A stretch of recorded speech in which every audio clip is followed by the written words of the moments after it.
के झोंके आज मौसमों से रूठ गए, गुलों की शोखियाँ जो भंवरे आके लूट गए। बदल रही है आज जिंदगी की चाल जरा, इसी बहाने क्यों ना मैं भी दिल का हाल जरा सवार लूं, हाय सवार लूं, सवार लूं, हाय सवार लूं। দারুণ লাগে না গানটা?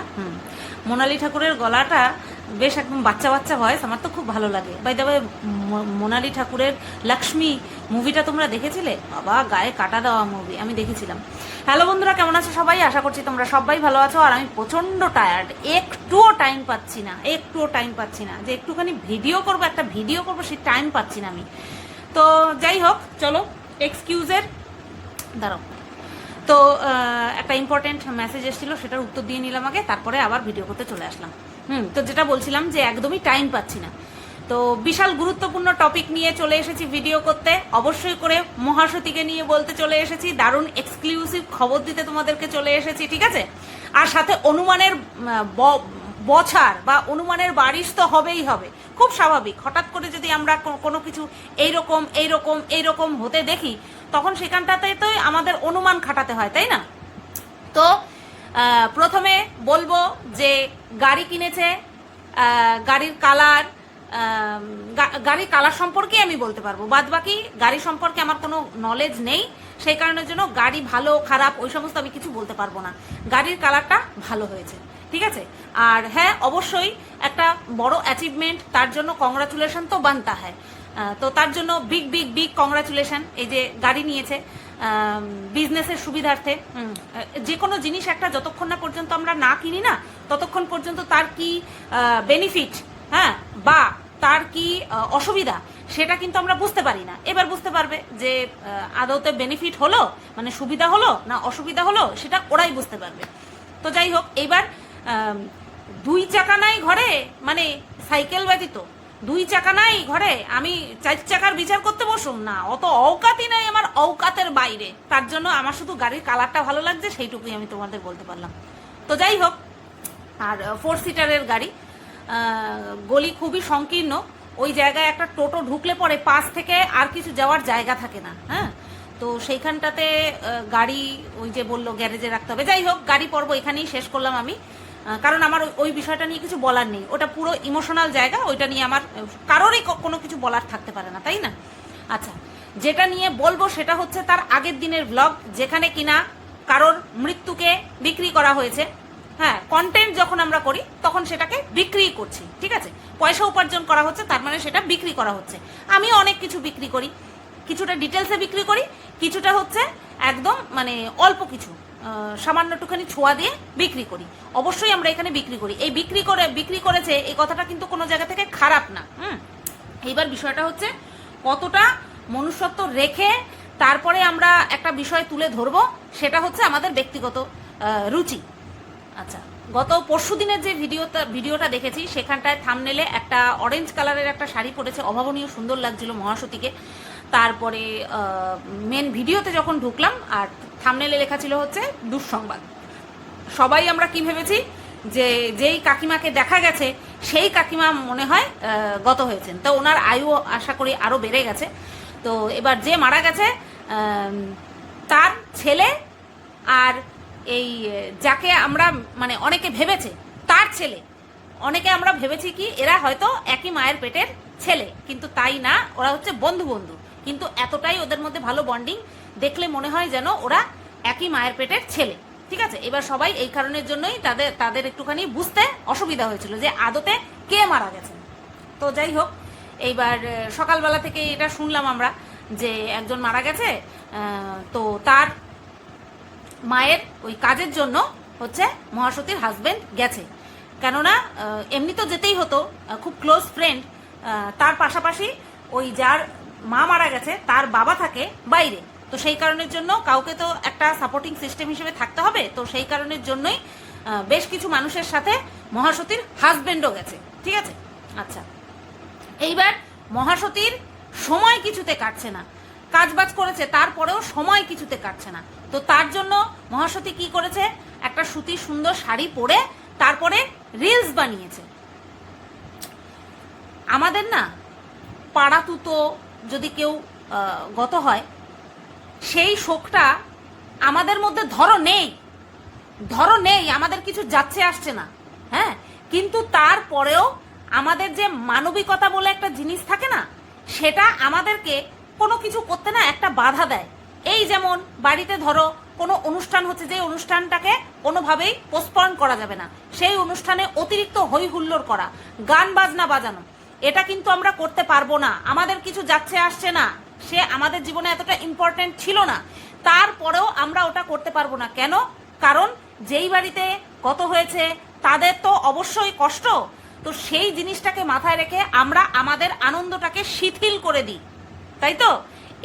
এটার নামই হচ্ছে মানবিকতা। আর এর জন্য ভেতরের থেকে টান থাকা লাগে না, এটা একটা সামাজিক জীব হিসেবে আমরা এইগুলো মেনটেন করে থাকি, ঠিক আছে? আর অটোমেটিক্যালি ভেতর থেকে আসবে না যে পাড়াতে অমুক বাড়িতে শোকের ছায়া পড়েছে, আমি তারস্বরে গান বাজিয়ে আনন্দ হই হুল্লোড় করবো, এটা কখনো হয় না, ঠিক আছে? তো কিন্তু মহাসতীর কথা যদি আমি বলি, যেই মানুষটা নিজের বাবার মৃত্যুর বিষয়টাকে ক্যামেরাবন্দি করতে পেরেছে, হ্যাঁ, ওর বাবার নাকি শেষ ইচ্ছা ছিল যে তার মৃত্যুটাকে নাকি ক্যামেরাবন্দি করা হোক, ঠিক আছে? তো সেই কারণের জন্য ক্যামেরাবন্দি করেছে, কিন্তু নিজেও কিন্তু ব্লগিং কন্টিনিউ রেখেছে। ইভেন রাত জেগে ভিডিও এডিট করেছে, পাশে হাজবেন্ড শুয়ে নাক ডাকছে সেটাকে ক্যাপচার করেছে। তো যে কিনা এত স্ট্রং, অ্যাকচুয়ালি এগুলো হচ্ছে স্ট্রং মানসিকতার পরিচয়। You know what I mean? হ্যাঁ, কারোর মানে কি বলবো, ম্যাক্সিমাম মানুষের মাথায় থাকবে না আমার ফোন কোথায়, আমি ক্যামেরা খুলি, আমি ভিডিও করি, আমার বর পাশে শুয়ে নাক ডাকছে, আমি সেটাকে ক্যাপচার করি। এটা সাধারণ মানুষেরা পারবে না, যারা কিনা এক্সট্রিম লেভেলের পাওয়ার রাখে, ঠিক আছে? এক্সট্রিম লেভেলের পাওয়ার রাখে, তারাই কিন্তু এই পর্যায়ে দাঁড়িয়েও ক্যামেরা খোলা, ক্যামেরাতে ভিডিও শুট করা, রাত জেগে এডিট করা, একদম day to day video upload করে তারপরে পোস্ট করা, পাবলিক করা, এটা এক্সট্রিম লেভেলের যাদের পাওয়ার থাকে তারাই কিন্তু করতে পারে। আর সেই এক্সট্রিম লেভেলের পাওয়ার কিন্তু আমাদের মহাসতীর মধ্যে রয়েছে, নতুবা আজকে এই জায়গাতে আসতেই পারতো না, তাই নয় কি? এইবার আমি নিজের মানুষের জন্য যদি আমার এই শোক তাপটাকে সাইডে রেখে আমি যদি রেগুলার ইনকামের রাস্তাটাকে ঠিক রাখতে পারি, আর এখানে তো বন্ধুর মা মারা গেছে, স্বামীর বন্ধুর মা মারা গেছে, তাহলে কেন সে রিলস বানাতে পারবে না? কমেন্ট এসেছে যে তুমি পারলে রিলস বানাতে, সেইটারই উত্তরটা আমি অ্যাজ এ কন্ট্রোভার্সি ক্রিয়েটার দিলাম, ঠিক আছে? আর বোঝানোর চেষ্টা করলাম লজিক দিয়ে, ওর আমাদের যে পূর্ব অভিজ্ঞতা ওকে দেখে হয়েছে, সেই পারপাসে আমি তোমাদেরকে বললাম যে নিজের বাবার মৃত্যুর দিন ক্যামেরা বন্ধ রাখতে পারেনি, ঠিক আছে? কাজটাই তার কাছে সবচেয়ে আগে ছিল।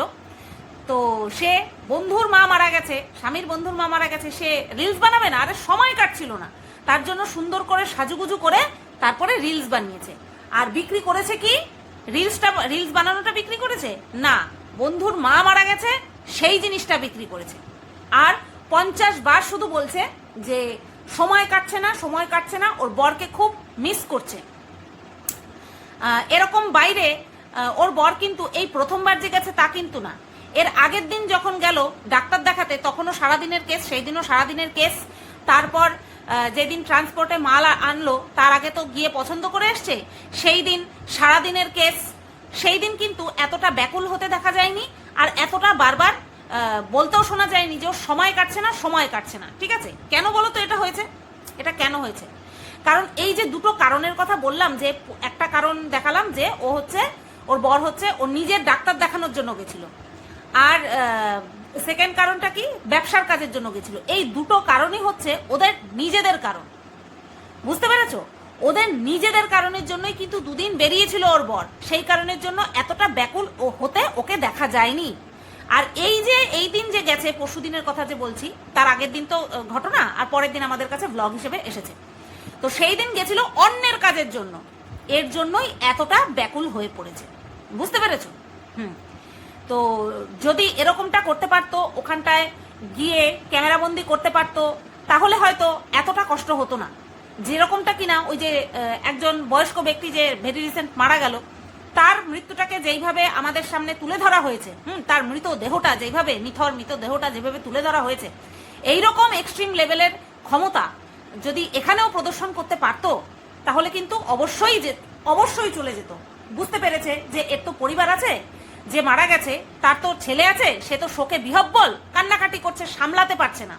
হ্যাঁ, ওর বর গেছে, সে নাকি সামলাতে পারছে না, এতটাই কান্নাকাটি করছে একটা ছেলে মানুষ হয়ে মায়ের মৃত্যুতে।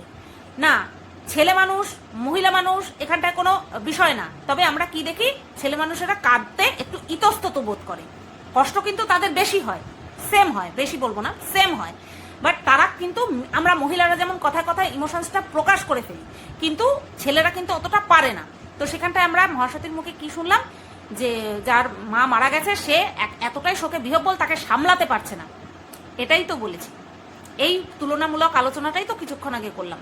অথচ মহাসতীর সময় আমরা কি দেখেছি আশা করছি আমাদের সবার মনে আছে। বুঝতে পেরেছো তো? তো এই কারণের জন্যই তাকে এত ব্যাকুল হতে দেখা গেছে, যে আমাদের কারণ তো না, অন্যের কারণে গেছে সারাটা দিন, যার জন্য আমি চাটা পর্যন্ত খেতে যেতে পারলাম না বাইরে, চা পর্যন্ত খেতে যেতে পারলাম না, একটা দিন চা খেতে যেতে পারেনি বাইরে, তার জন্য এই অবস্থা। আচ্ছা, কয়েকটা কমেন্ট এসেছে, আমি আর কমেন্ট ধরে ধরে পড়ছি না, বললাম না শরীরটা একেবারেই ভালো না, এনার্জি পাচ্ছি না, তো মনে আছে কমেন্টগুলো বলি। একজন লিখেছে যে অনেকে তো ভেবেছে তোমাদেরকে কি বললাম, দাঁড়াও একটা মিনিট আমি কমেন্টগুলো দেখে আসি। চলো, দেখতে যখন গেলাম তখন পড়ে পড়েই শোনাই। রাস্তায় কেন চা খেতে যেতে হয়? একজনের মৃত্যু হলো আর তুমি চা খেতে যেতে পারোনি বলে দুঃখ। একজন লিখেছে তোমার ভীষণ অহংকার। আমি এটাকে অহংকার বলবো না, অ্যাকচুয়ালি নিজের মনের মতন করে যখন কাউকে পরিচালনা করতে পারে না তখনই গিয়ে আসল রূপটা বেরিয়ে আসে। আচ্ছা, আশিবাসি খাওয়ার নিয়ে তো চলছে, আশিবাসি খাওয়ার নিয়ে আরও কিছু কথা বলার আছে। সেটা কড়াইটা খুব পরিষ্কার করে দিয়েছে একদম, লজ্জা বলে কিছু নেই। একজনের মা মারা গেছে আর ও চা খেতে যাবে তার কথা বলছে, ছি ছি।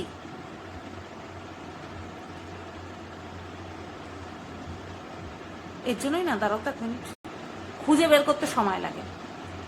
এত যে ভালোবাসা দেখাচ্ছ বরের প্রতি 3 বছর আগে, কই এই ভালোবাসা, মানে কোথায় ছিল এই ভালোবাসা? ওই জায়গাটা মিস হয়ে গেছে, তো দেখতে পাইনি। কোথায় ছিল এত ভালোবাসা? দেখতে তো পাইনি। আর 3 বছরের মধ্যে এই ভালোবাসা দেখিনি যেদিন থেকে তৃতীয় ব্যক্তি ইউটিউব ভিডিও দিতে শুরু করেছে, অমনি বরের প্রতি ভালোবাসাবাসি বেড়ে গেছে ন্যাকা ষষ্ঠী। আচ্ছা, লিখেছে খিস্তিটা মনে মনে দিলাম। আচ্ছা, বরের প্রতি ভালোবাসা হঠাৎ করে হয়নি। বরের প্রতি ভালোবাসা যেদিন ছ্যাঁকা খেয়েছে তারপরের থেকেই বরের প্রতি ভালোবাসা দেখিয়েছে। মনে পড়ে না, ভোলানাথকে কত ভালোবাসি, সেই দিন থেকেই ভালোবাসা বেড়েছে। ইউ আর রং। এই খুঁজতে খুঁজতে সময় চলে যায়, অন্যান্য সময় তৈরি করে রাখি যে হ্যাঁ পড়বো।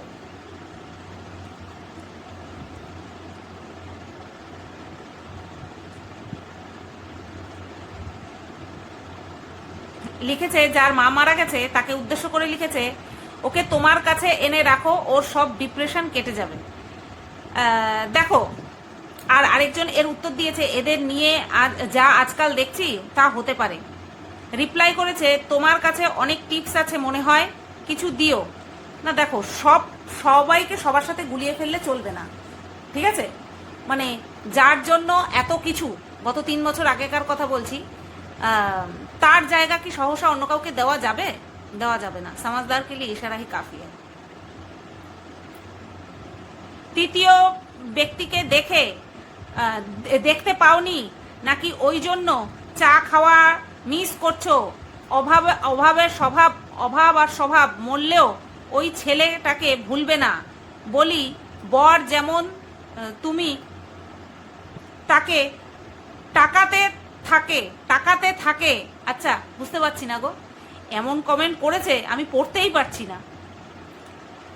বাঁচা গেল, আর চা খেতে যাওনি। তোমার চা খেতে যাওয়াটা প্লিজ দেখিও না, ভীষণ চিপ লাগে, পাতি লাগে না। তাই বলে ভেবো না হিংসে করছি, কারণ এইসব আমাদের মেন্টালিটিতেই আসে না। কারণ আমার বরের কোনো ভয় নেই, যে বউকে রোজ ঘুরতে না নিয়ে গেলে বউ অন্য কারোর কাছে চলে যেতে পারে? আচ্ছা, উত্তরটা এসেছে, বুঝতে পারছি, আমি চলে গেলে তোমার খুব আনন্দ হতো, কি আর করা যাবে, এই আনন্দ এই জন্মে আর দিতে পারলাম না তোমাকে। ঠিক আছে, তো এটাই আমরা চাই, যেন আমরা ওই আনন্দ যেন দেখতে চাই না, আমরা কেউ ওই আনন্দ দেখতে চাই না। ভরা সংসার, স্বামী সন্তান নিয়ে নিজের মতন করে সুখে শান্তিতে সংসার করুক, ঠিক আছে, আর আমাদের থালায় সাজিয়ে সাজিয়ে কন্টেন্ট দিক, এই তো আমাদের আর কি বলতো। ও যদি চলেও যায় তাতেও আমাদের কিছু না, আর ও যদি থাকে তাতেও আমাদের কিছু না, তাই না? তো এটাই হচ্ছে বিষয়।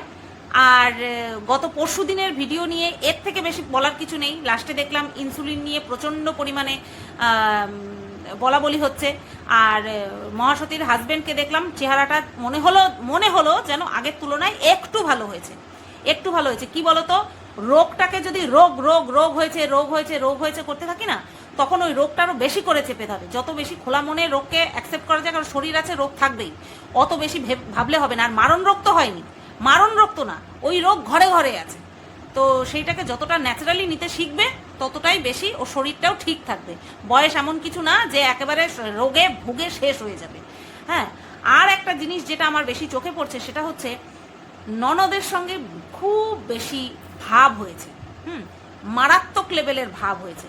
আচ্ছা, এইবার যেটা তোমাদেরকে বলবো সেটা হচ্ছে গাড়ি আনতে যাওয়ার বিষয়টাকে কেন্দ্র করে। গাড়ি আনতে যাওয়ার বিষয়টাকে কেন্দ্র করে অনেক কিছু আমার বলার আছে। হ্যাঁ, এই ভিডিওতেই আমার বলার চেষ্টা করি, কারণ মাত্র 16 মিনিট হয়েছে। না, এই ভিডিওটা এই পর্যন্তই থাক। না, এই ভিডিওটা এই পর্যন্তই থাক, নেক্সট ভিডিওতে আসছি গাড়ি রিলেটেড। ও বলেছে একজন, তোমরা আজকে ওকে নিয়ে এই ভিডিওটা নিয়ে অন্তত কেউ কন্ট্রোভার্সি করো না।